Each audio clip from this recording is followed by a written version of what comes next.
మేము చిన్న పిల్లలం కాదు, శివాజీకి అనసూయ కౌంటర్. ఏదైతే శివాజీ అంశం మహిళలపై శివాజీ చేసిన కొన్ని వ్యాఖ్యలపై గతంలో అంటే ప్రథమంగా ఒక 3-4 రోజుల క్రితం శివాజీ ఏదైతే ఒక సినిమా రిలీజ్ లో భాగంగా సినిమా ప్రీ రిలీజ్ ఈవెంట్ లో భాగంగా కొన్ని అమ్మాయిలపై అమ్మాయి వేసుకునే డ్రెస్సులపై హీరోయిన్ల గురించి ప్రథమంగా వ్యాఖ్యలు చేయడం జరిగింది. ఈ నేపథ్యంలో ఇటు మహిళా సంఘాలే గాని అలాగే చిన్మయి లాంటి సింగరే గాని చాలా మంది స్పందించడం జరిగింది. శివాజీ చేసిన వ్యాఖ్యలపై శివాజీ కూడా క్షమాపణలు చెబుతూ వీడియో కూడా పెట్టారు.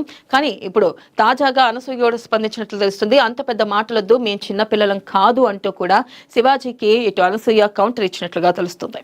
అయితే ఇటు కూడా చూసుకున్నట్టయితే ప్రథమంగా ఆయన్ని మహిళా కమిషన్ కూడా విచారణకు రమ్మన్నారు. ఈ నేపథ్యంలో ఆయన విచారణ ఎదుర్కోబోతున్నారు. అయితే దానికి ముందే ఆయన ఎప్పుడైతే మహిళా కమిషన్ అలాగే ఇటు ప్రథమంగా చిన్మయి లాంటి సింగర్ చిన్మయి లాంటి వాళ్ళు అలాగే హీరోయిన్లు ఎంతో మంది మహిళా నేతలు కూడా స్పందించిన నేపథ్యంలో మహిళలు కూడా స్పందించిన నేపథ్యంలో ఆయన నేను తప్పు చేశాను, కొన్ని మాటలు తప్పు అన్నాను అంటూ కూడా ఆయన ఒప్పుకొని ఒక వీడియోను పోస్ట్ చేశారు ఎక్స్ ద్వారా.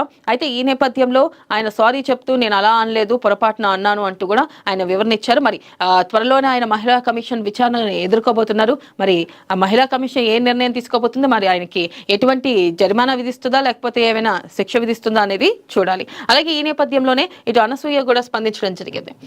నువ్వు ఫ్లాప్ యాక్టర్, చెప్పు దెబ్బలు తింటావు, శివాజీకి మహిళా కాంగ్రెస్ నేత సునీతారావు వార్నింగ్. ప్రధానంగా చూసుకున్నట్టయితే మహిళా కాంగ్రెస్ నేత సునీతారావు వార్నింగ్ ఇచ్చారు శివాజీని ఉద్దేశించి.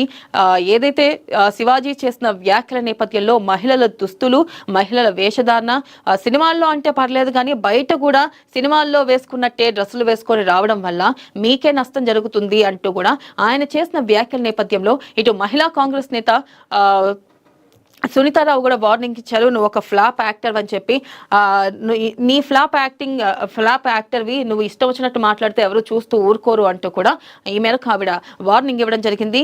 అయితే చూసుకోవచ్చు మరి త్వరలోనే ఆయన విచారణ ఎదుర్కోబోతున్నారు. మరి ఆ విచారణను ఎలా ఎదుర్కోబోతున్నారు, మరి ఆయనకి ఏమైనా శిక్ష పడే అవకాశాలు ఉన్నాయనేది చూడాలి. నెక్స్ట్ కనుక చూసుకున్నట్టయితే ఆ ముగ్గురు ఒకటే.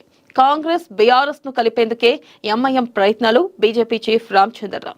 ప్రధానంగా చూసుకున్నట్టయితే కాంగ్రెస్ బీఆర్ఎస్ ను కలిపేందుకే ఎంఐఎం ప్రయత్నాలు చేస్తుంది అంటూ కూడా బీజేపీ చీఫ్ రామచంద్రరావు కీలక వ్యాఖ్యలు చేయడం జరిగింది. మొదటి నుంచి కూడా చూసుకున్నట్టయితే ఏ ఇతర పార్టీలు చూసుకున్నా కానీ బీఆర్ఎస్ కాంగ్రెస్ ఒకటని లేదా బీఆర్ఎస్ బీజేపీ ఒకటని పరస్పర మాటలు అనుకుంటూనే పరస్పర దాడులు చేసుకుంటూనే ఉంటారు. ఈ నేపథ్యంలో కనుక చూసుకున్నట్టయితే తాజాగా ఇటు రామచంద్రరావు బీజేపీ అధ్యక్షుడు రామచంద్రరావు కూడా బీజేపీ చీఫ్ రామచంద్రరావు కూడా కొన్ని వ్యాఖ్యలు చేయడం జరిగింది.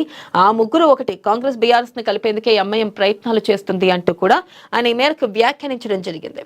నెక్స్ట్ కనుక చూసుకున్నట్టయితే ఢిల్లీ మెట్రో విస్తరణకు కేంద్రం గ్రీన్ సిగ్నల్.